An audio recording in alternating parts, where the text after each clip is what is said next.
बुद्धिमान विकास। एक गांव में अनुषा और विजय नाम के दोनों पति पत्नी थे। वे दोनों ने अच्छे से पढ़ा। उनके विकास और निकास नाम के दोनों बेटे थे। विकास 8 साल का था तो निकास 3 साल का था। उन दोनों में विकास बुद्धिमान था। वह अपनी माँ की हर बात को अच्छे से सुनकर उसका गहरा विचार करके सवाल पूछता हुआ अपने डाउट्स को क्लियर करता था। ऐसे विकास जितना बुद्धिमान था उतना ही शैतान भी था। अपने छोटे भाई निकास को हमेशा रुलाता था। एक दिन विकास स्कूल से वापस आकर बोला, माँ, मुझे पैसे दो ना, मैं कुछ खरीदूंगा। तब उसकी माँ ने विकास को 10 रुपए देकर कहा, ये लो 10 रुपए, छोटू और तू शॉप जाके कुछ खरीद लो। फिर दोनों भाई शॉप जाते हैं। आंटी, मेरे छोटे भाई के लिए एक चिक्की और मेरे लिए एक बिस्किट पैकेट दो। तब शॉप आंटी ने विकास के मांगी हुई सारी चीजें देखकर हाथ में 4 रुपए दिए। अरे, और 4 रुपए बच गए, मैं इनसे और क्या खरीदूं? आंटी, इन 4 रुपयों से 2 मिठाई दे दो करके बोलकर उन्हें लेकर बाहर आके, छोटू तू ना चिक्की खा। ठीक है भैया, बोलकर निकास उस चिक्की को धीमे धीमे चाटते हुए थोड़ा थोड़ा चबाकर खा रहा था। ये सब उनकी माँ घर से देख रही थी। ऐसे निकास की चिक्की कितनी देर खाने पर भी खत्म ही नहीं होती। इतने में विकास बिस्किट पैकेट के सारे बिस्किट्स खा लेता और मिठाई भी एक खाकर बस दूसरा खाने ही वाला था। ये क्या विकास, अपने छोटे भाई को 1 रुपया दिलाकर तूने सारे रुपए खरीद लिए? ये गलत बात है ना? माँ, छोटू को ब्लड नहीं है करके डॉक्टर ने कहा था ना, और चिक्की खाने से तो ब्लड आता है, इसीलिए छोटू को मैंने चिक्की दिलाया। बोलकर विकास ने अपनी बुद्धि से जवाब दिया। विकास के इस जवाब से उसकी माँ को पहले गुस्सा आने पर भी मन में विकास को पाठ पढ़ाना ही होगा करके निर्णय किया। एक दिन अनुषा गुड़ की मिठाई बना रही थी।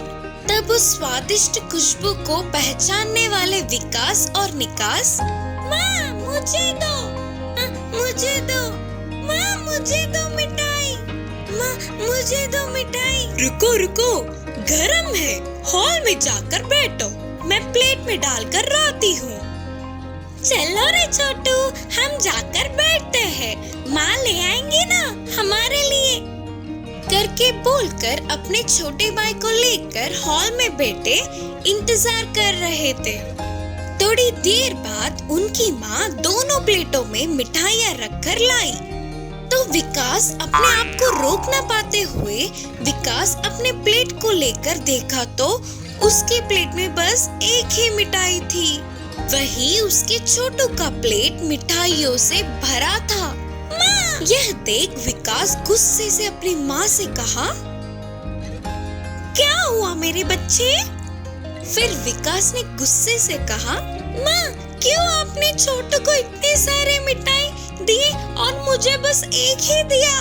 हाँ बेटा, छोटू को ब्लड नहीं है ना, और गुड़ खाने से ब्लड आता है, इसीलिए छोटू को इतने सारे मिठाई करके जवाब दिया। तब विकास को अपनी गलती का एहसास हुआ और विकास अपने मन ही मन सोच रहा था कि अरे रे, अगर मैं छोटू को एक बराबर दिलाता तो मुझे भी मिठाई उसके बराबर मिलती। सही है ना माँ? बोलकर उस एक ही मिठाई को थोड़ा थोड़ा करके खा रहा था।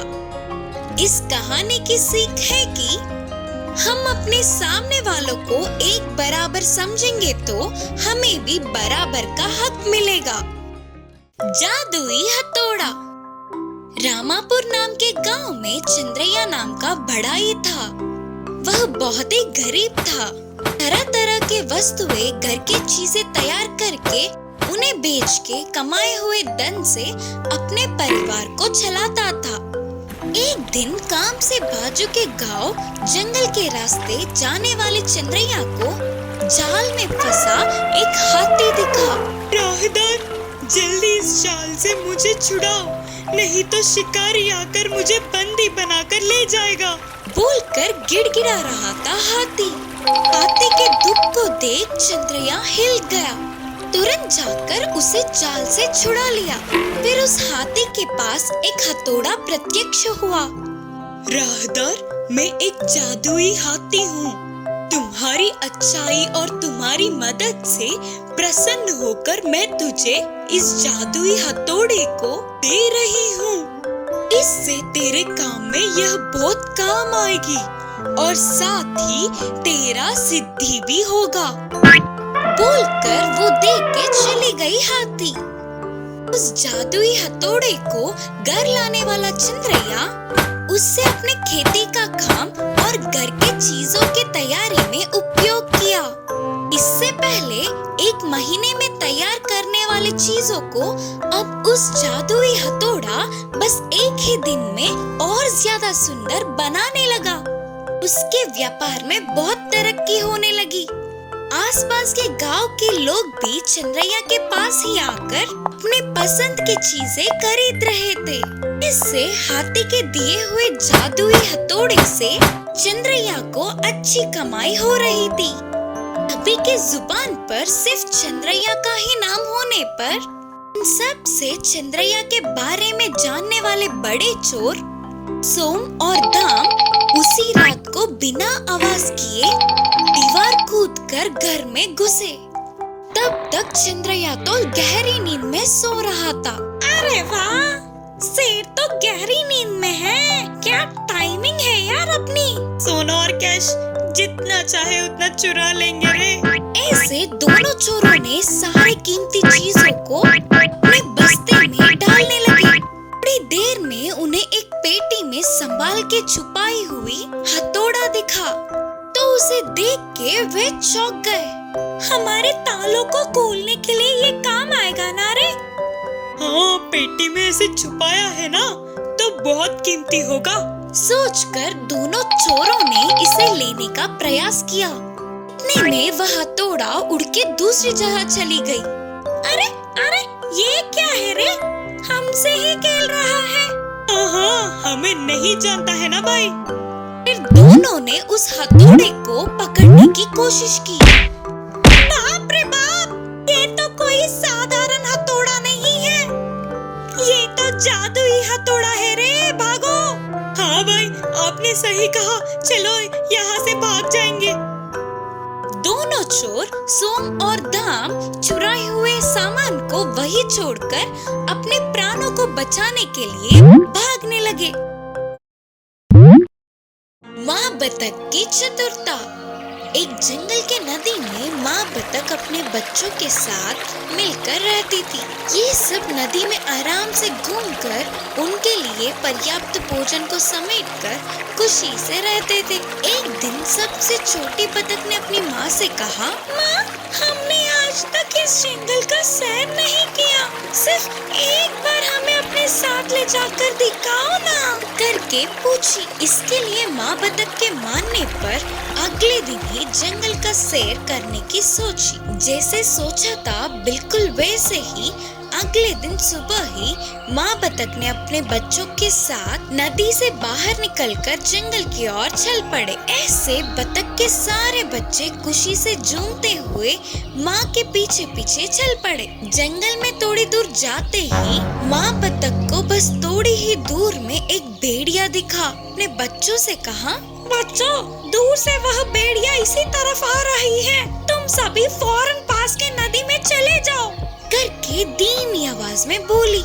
माँ के कहने पर सारे बच्चे नदी की ओर भागने लगे। तुरंत माँ बतख ने अपने पंखों को फैलाते हुए बहुत ही मुश्किल से चलने लगी। एक तरफ भागने वाले बच्चे तो दूसरी ओर ना चल पाने वाली माँ बतख को देखकर, बतख के बच्चे तो मेरे एक दांत के लिए भी काफी नहीं होंगे, शायद माँ बतख घायल हुई होगी। होगी, इसीलिए तो कहीं नहीं जा पाएगी। इससे खा के मैं अपनी भूख बुझाऊंगा। हंसता हुआ बोलकर भेड़िया माँ बतख की तरफ आने लगा। इतने में सारे बतख के बच्चे नदी में चले गए। यह देखने वाली माँ बतख ने अपने पंखों को सीधा करके एक ऊंची उड़ान भरी और नदी के बीच जाकर बैठ गई। माँ बतख को देख सारे बच्चे खुशी से उछल पड़े। एक झटके में घटित घटनाओं से भेड़िया चौंक गया और सोचने लगा कि अरे ऐसे हाथ लगे बतख अपने बच्चों के साथ साथ बच के निकल गई। सोच के अपने आप को कोसता हुआ उदास होकर उधर से चला गया भेड़िया। मुर्गी और कुत्ते की दोस्ती। एक गांव में मुर्गी और कुत्ता थे। उन दोनों के मालिक एक ही होने पर दोनों के बीच अच्छी दोस्ती हुई। वो दोनों गांव में साथ ही घूमते थे और साथ ही खाना भी खाते थे। उनकी दोस्ती को देख गांव के बाकी के पशु पक्षी चौंक जाते थे। एक दिन मुर्गी और कुत्ता पास के जंगल में घूमने गए और जंगल में बहुत देर तक मजे से घूमे। जंगल को पहली बार देखने पर उन दोनों को बहुत खुशी मिली। ऐसे मजे में सब कुछ भूलकर जा रहे थे तो शाम ढल गई। तब मुर्गी ने कहा, अरे रे, रात हो गई, हमने तो ध्यान ही नहीं दिया। अब हम क्या करेंगे?